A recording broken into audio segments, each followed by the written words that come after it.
अस्सलाम वालेकुम सारे पाकिस्तान को। ते मलिक इफ्तिखार मलिक दा मैसेज आए, कमेंट आया कि मासी मैं आपकी वीडियो ते कमेंट कर कर के थक गया हूँ। है शबाशी, आपने मेरे लिए तो वीडियो नहीं बनाई, सदके थी वहाँ तेरे थकन तू जिवें आ। इफ्तिखार आ मेरे को ए दसा भाई तू कमेंट करके थक गई हैं।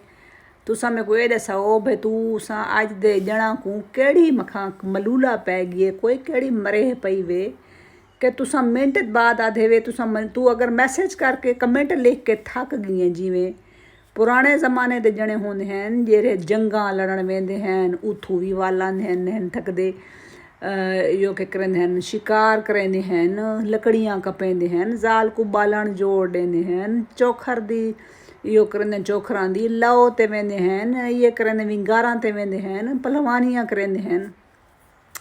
मेरा बचड़ा मेरे को हुण समझ नहीं आती कि थोड़े नाल बंदा चक्कर है। तुसा हुण यो ही वे जना दा ना ते तुसा तो मुकाला ही वे तवा की वदे जना दा तो ठीक है ना। अज दे तुसा यो किते जेरे मिर्जे फोए बने वदे वे खुदा दा कोई थकू चक्कर है अल्लाह।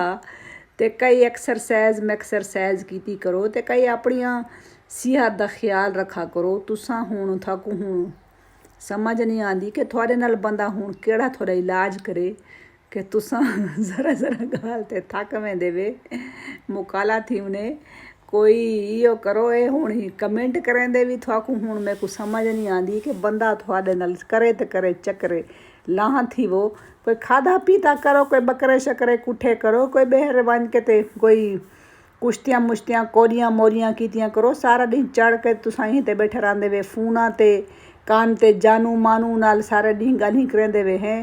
ते तुसा तो मेरा बचड़ा वत कमेंटा नाल ही थोकू मार सटना है ना, कमेंट ही थोड़े कोल नहीं थी होने ठीक है ना।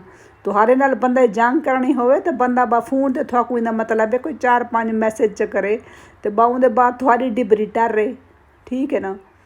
ये हुण तुसा अज दे जने ही वे या कोई शाबश ही वे ठीक है ना।